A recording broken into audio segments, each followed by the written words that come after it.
नौजवान साथी और जहां तक मेरी आवाज जा रही है ऐसी मेरी माँ और बहनें, सबसे पहले मैं तमामी जिम्मेदारान को और वर्करों को एक अपील करना चाहता हूं कि सबसे पहले जो आपके पास यादी स्लिप आई है वो अपने अपने इलाकों के अंदर यादी और स्लिप तकसीम करे, पम्पलेट तकसीम करे और आखिरी के 2 दिन अपने अपने वार्ड में स्टॉल लगाकर आवाम को यादी देने की कोशिश करे। सबसे पहले तो मैं आप लोगों से अपील करता हूं। दोस्तों और साथियों, आज हम नयापुरा काबुल चौक में जलसा ले रहे हैं। नयापुरा ये दीनदारों की बस्ती है, सनतकारों की बस्ती है और इस नयापुरे ने शहर को हमेशा मदद करने का काम किया है। आज हम ऐसी बस्ती में, ऐसे इलाके के अंदर हम लोग जलसा ले रहे हैं। नयापुरे के अंदर निहाल अहमद मौलवी मोहम्मद उस्मान साहब ने 27 साल शहर की क़यादत की और इसी नयापुरे में आज के एमएलए मुफ्ती मोहम्मद इस्माइल कासमी साहब का भी मकान है। निहाल अहमद साहब ने सिर्फ मालेगांव शहर की क़यादत नहीं, निहाल अहमद मौलवी मोहम्मद उस्मान साहब ने महाराष्ट्र की हमेशा क़यादत की और हमेशा फिरका परस्तों से लड़ने का काम किया। इसके अंदर कोई पानी मिलाने की बात नहीं है, उसका इतराफ़ पूरा शहर करता है, महाराष्ट्र करता है और आज मैं भी कर रहा हूं। निहाल अहमद साहब और शेख रशीद साहब 2007 से पहले शहर के 2 लीडरान थे। शहर की क़यादत किया करते थे, शहर के मुसलमानों को संभालने की कोशिश किया करते थे और 2007 27 मई को म्युनिसिपल कॉरपोरेशन का इलेक्शन हुआ और तीसरे महाज की बुनियाद डाली गई। निहाल अहमद मौलवी मोहम्मद उस्मान साहब भी नहीं चाहिए और शेख रशीद साहब भी नहीं चाहिए। बुनियाद डाली गई,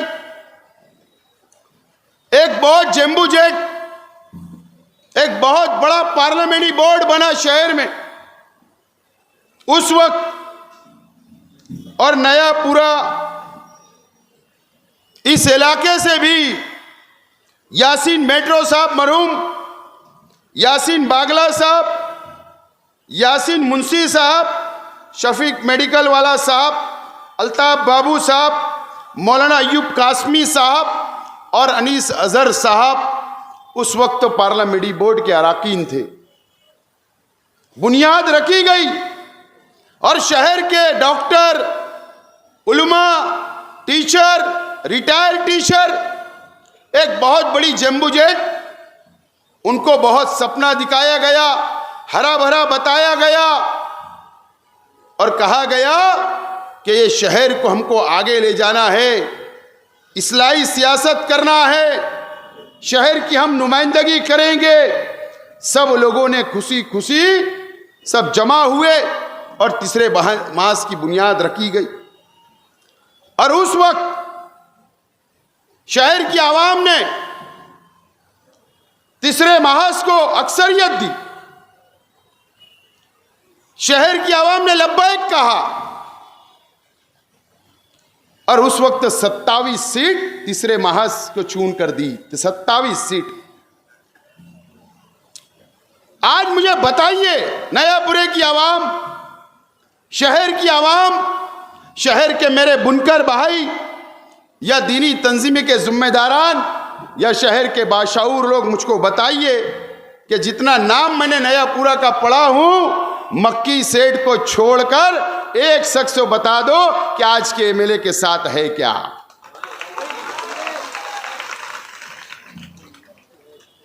बता दो,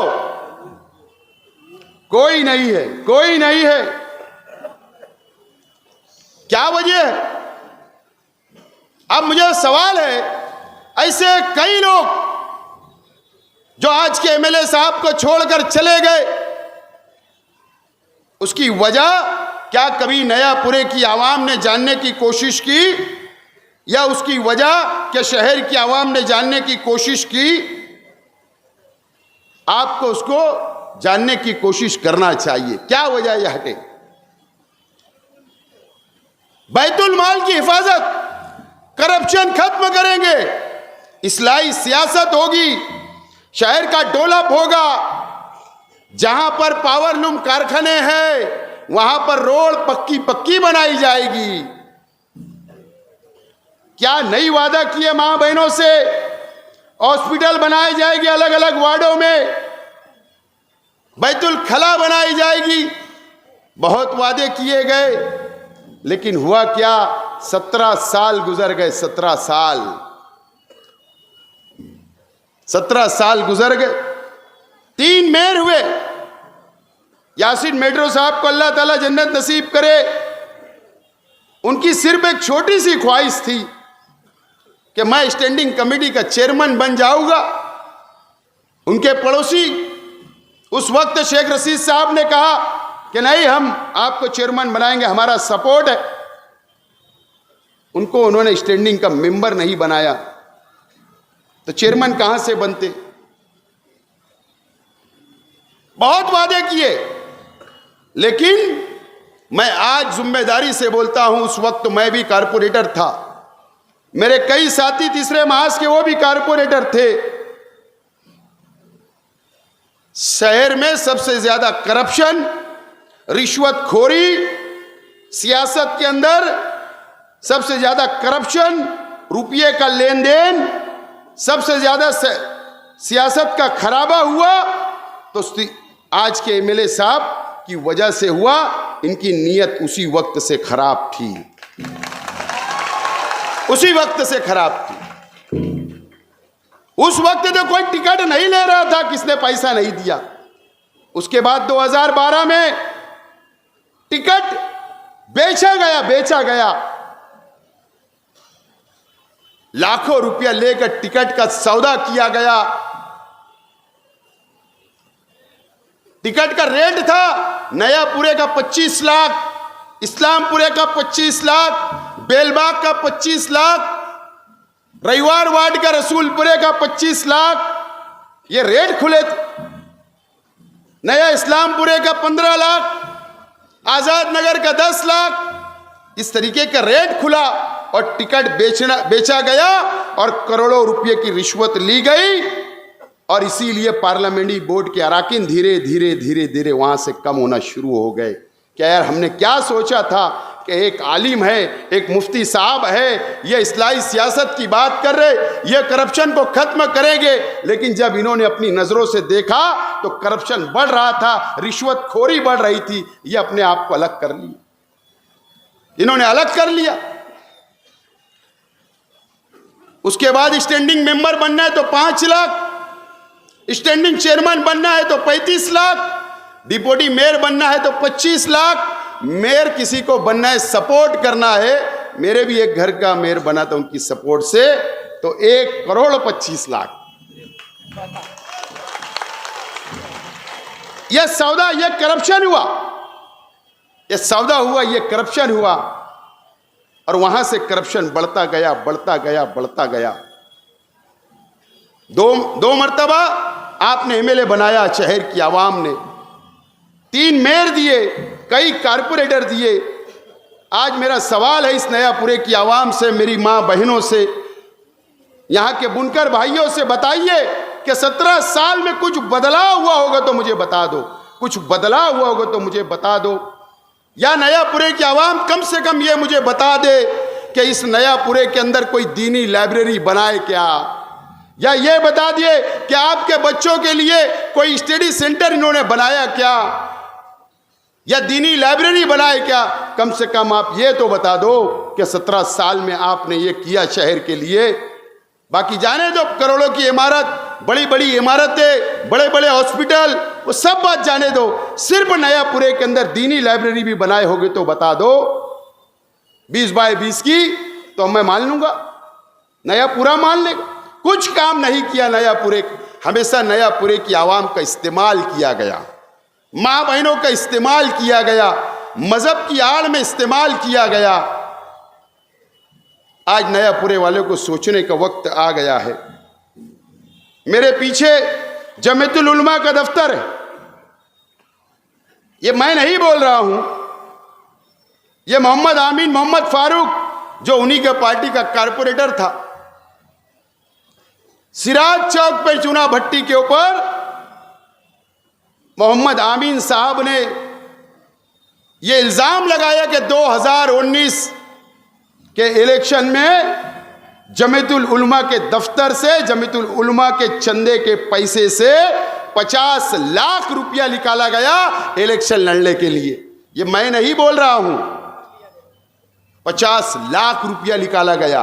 मुझे बताओ नयापुरे की आवाम, नयापुरे के बुनकर, मेरी माँ बहनें मेरी तकरीर सुन रही होगी, हम लोग चंदा किस मकसद से, किस नियत से देते, किस नियत से कि मुसलमानों के काम आएगा, दीन के काम में लगेगा, किसी की मदद होगी, हमको उसका सवाब मिलेगा। सवाब हम आखिरत के लिए नियत करते कि हम चंदा दे रहे, अल्लाह ताला उसका अज्र देगा, सवाब मिलेगी, नेकी मिलेगी और मेरी आखिरत सुधर जाएगी। आपका पैसे का इस्तेमाल 2019 की असेंबली के इलेक्शन के वक्त वो चंदे का पैसा भी इलेक्शन के अंदर लगाया गया। मेरी माँ बहनों, कब आप बेदार होगे, कब इस शहर की आवाम सोचेगी। जमीयतुल उलमा मेरे लिए बहुत मोहतरम तंजीम है, उसके अंदर कोई दो राय नहीं। जिस वक्त जमीयतुल उलमा के ऊपर पाबंदी की बात आई 2014 में, उस वक्त मैं एमएलए था और मेरा असेंबली हाउस पहला था, और उस वक्त तो बीजेपी के लोगों ने जमीयत पे पाबंदी की बात की, तो उस वक्त अल्लाह का करम है कि मैं ही शेख आसिफ था, असेंबली के अंदर खड़ा रहकर फिरका परस्तों को जवाब दिया और मैंने मुकाबला किया और तंजीम की तारीख मैंने वहां पर रखी कि यह आज़ादी, मुल्क की आज़ादी के अंदर कुर्बानी देने वाली तंजीम ये जमीयतुल उलमा है। मैं उसके अंदर बुराई नहीं करूंगा, नहीं, बात सवाल वो नहीं है, मैं बुराई नहीं करूंगा। लेकिन क्या जमीयतुल उलमा आपको आपके मोहल्ले के अंदर है, मुझे बताइए ईमानदारी से, मैं कोई तनकीद नहीं कर रहा हूं। देखो यार, बिल्ला लगाकर वहां से काम होता कि नहीं, बिल्ला लगाकर पार्टी का प्रचार किया जाता। मुफ्ती इस्माइल साहब जब 19 में चुन कर आए तो जमीयतुल उलमा को सजाया गया, हरी लाइटिंग लगाई गई। मुझे बताओ, चंदा तो मेरे भी मानने वाले देते हैं ना, समाजवादी के भी मानने वाले देते हैं ना, निहाल अहमद साहब को भी मानने वाले देते हैं ना, तो फिर क्या वजह तुम एक पार्टी की बात करते हो और एक पार्टी का झंडा उठाते हो। तुमको गैर जानिबदार रहना है, मेरा ऐसा मशवरा है। तंजीम को बचाओ, तंजीम को बचा लो। आज मुझे यहां पे मालूम हुआ कि सबसे बड़ा सेठ कौन है, अल्लाह ने किसको नवाजा, हलाल कमाई कौन करता है और सबसे बड़ा कौन सेठ है। तो मेरे सामने 2-3 नाम आए। एक नाम ब्लू बर्ड वाले आए, दूसरा नाम 62 नंबर फैमिली का आया, तीसरा नाम हमारे इसाक सेठ का है। इस इलाके के अंदर 3 और नादिर सेठ, 4-5 फैमिली है जो करोड़ों रुपया, लेकिन क्या पहले उनका एक कारखाना होगा, 2 होगा, 3 होगा, 4 होगा, उनके बुजुर्गों ने जिंदगी डाल दी, कई पीढ़ियां चली गई, उसके बाद उन्होंने रुपया जमा करा हलाल कमाई का और करोड़पति बने। अल्लाह उनको और नवाजे। मेरा सवाल है या इस नयापुरे की आवाम से, मेरी माँ बहनों से, यहाँ के बुनकर भाइयों से, मेरा सवाल है कि 2007 से पहले हजरत के पास क्या था, तो आप मुझसे ज्यादा जानते हैं। मैं तो हजारकुली का रहने वाला हूं, लेकिन आप तो जानते हैं 2007 से पहले क्या था। जानते हो ना? मेरी माँ बहनों को शायद पता नहीं है, उनको इस्तेमा के नाम पे सिर्फ जमा किया जाता, लेकिन मेरी माँ बहनें भी मालूमात ले अपने घर वालों से कि 2007 से पहले क्या था। अगर मैंने 179 करोड़ रुपए का मैंने कहा कि आज के एमएलए साहब ने मुंबई में एक जमीन खरीदी है 179 करोड़ की, 179 करोड़, 179 करोड़ की। बताइए मुझे, आप इसाक सेठ को पीछे छोड़ेगी नहीं? ब्लू बर्ड वालों को पीछे छोड़ेगी नहीं? मुझे तो मालूम ही नहीं है कि मुफ्ती इस्माइल साहब का कारखाना का या साइजिंग का है, क्या कौन सा धंधा व्यापार है, आप जानिए। 179 करोड़ रुपया का एवार हुआ है। ये पैसा कहां से आया? नयापुरे की आवाम, यहां के बुनकर भाई जरा उनसे सवाल तो करे। अगर वो झुटला देंगे तो इंशाअल्लाह इलेक्शन के बाद इंशाअल्लाह मैं आपको प्रूफ दूंगा। आपके अगर आप बोलोगे तो मैं आपके घर में सबको रजिस्ट्री कर दूंगा, घर घर रजिस्ट्री कर दूंगा। उसके ऊपर किसका किसका फोटो है, कौन कौन साक्षीदार है, कौन से सर्वे नंबर वहां का है, वो सब मेरे पास है। कौन सा बॉन्ड है, कौन सी ऑफिस में टाइप किया गया है, कौन नोटरी है, नोटरी किसकी है वो भी बता सकता हूं मैं। तो ये पैसा कहां से आया मुझे बताइए। नयापुरे की आवाम, उससे पूछिए तो सही, ये पैसा आया कहां से? इतना करोड़ों रुपया। सच्चाई तो ये है कि 2007 से उन्होंने शहर के मुसलमानों को मजहब के नाम पर, दीन के नाम पर, इस्लाही माशरा के नाम पर मालेगांव के मुसलमानों को धोखा देने का काम किया, और आपके आड़ में आपकी वोट लेकर करोड़ों रुपया अपना घर भरने का, प्रॉपर्टी बनाने का सिर्फ काम किया गया है। नयापुरे की आवाम को कुछ नहीं मिला और ना शहर की आवाम को कुछ मिला। यही सच्चाई है, यही सच्चाई है। कैसा हम सवाल क्यों नहीं किया जाता? अरे शरीयत के अंदर हमको सिखाया गया है, जब किसी बुराई को देखो, जब किसी बुराई को देखो तो अपने हाथ से रोको। हदीस है, जब कोई बुराई को देखो तो अपने हाथों से रोको, और अगर नहीं रोक सकते, हाथ से नहीं रोक सकते, तो जबान से रोको, जबान से रोको, और जबान से नहीं रोक सकते तो दिल में कम से कम बुरा सोच लो। ये हदीस है ना। अगर आप देख रहे हैं नयापुरे की आवाम दीनदार है, ये मस्जिद और मीनारों का शहर है हमारा, हम मुसलमान हैं, ईमान वाले हैं, हम इस्लाम को मानने वाले हैं। अगर आप देख रहे हैं तो आप हाथ से नहीं रोक सकते, आप जबान से नहीं रोक सकते, कम से कम दिल के अंदर बुरा सोच लीजिए। इतना तो कर सकते हो, एक हदीस पे अमल तो करो। फिर एक मर्तबा आपको, ठीक है, मैं दुआ करता हूं अल्लाह ताला सेहत दे, तंदुरुस्ती दे, किसी भी शख्स, कल मुझे भी हो सकता, उसके अंदर मैं कभी सियासत नहीं करूंगा, लेकिन शहर सियासत हो रही है। माँ बहनों को जमा किया जा रहा है, माँ बहनों को दुआएं करवाई जा रही है। अच्छी बात है, करना चाहिए, कोई बुराई नहीं, मैं साथ हूं। लेकिन आखिरी के 5 मिनट में जो वोट मांगी जा रही है, मुझे बताइए कि सियासत अलग, मजहब अलग और बीमारी अलग, ये होना चाहिए कि नहीं? लेकिन ये शहर को फिर मर्तबा धोखा देने की कोशिश की जा रही है।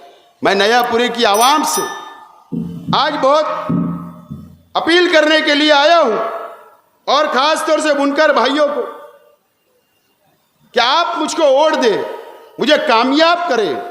मैं आपसे अपील करता हूं, मेरी मां बहनों से अपील करता हूं, देखो मेरी सोच अलग है। देखो, मैं आपके बच्चों को तलबो तालबात को मैंने किताबें दी थी, मैंने कंप्यूटर दिया था, मैंने नीट सेंटर का संग बुनियाद रखा, मैंने फलाई उम्मत दिया, मैंने उर्दू घर दिया, मैंने किताबें दी। ये सब किसने दिया? मैं आपके बच्चों के बारे में सोचता हूं। मैंने मैनिफेस्टो में वादा किया कि मैं सोलार 24 लूम के कारखाने पे लगाऊंगा। उस ताल्लुक से मैं डिटेल जो है पीर के दिन मैं 2 बजे प्रेस कॉन्फ्रेंस लेकर उसकी डिटेल में बताने वाला हूं। मैंने मस्जिदों पे सोलार लगाया, आपको सबको पता है। मैं काम करने वाला हूं, और मैं आपसे अपील करता हूं, बैठिए, अभी 5 मिनट है। मुझ पर इल्जाम लगाए, क्या इल्जाम लगाए? मैं बीजेपी में जाऊंगा। इतना बेवकूफी वाली बात करते हो, मेरा मुस्तकबिल खराब करूंगा। अरे ये जो पार्टी है ना, इस्लाम शॉर्ट में मना किया गया, नहीं बोलता, लेकिन ये जो पार्टी है, ये party all India election commissioner से रजिस्टर है। मैं उस पार्टी का उम्मीदवार हूं।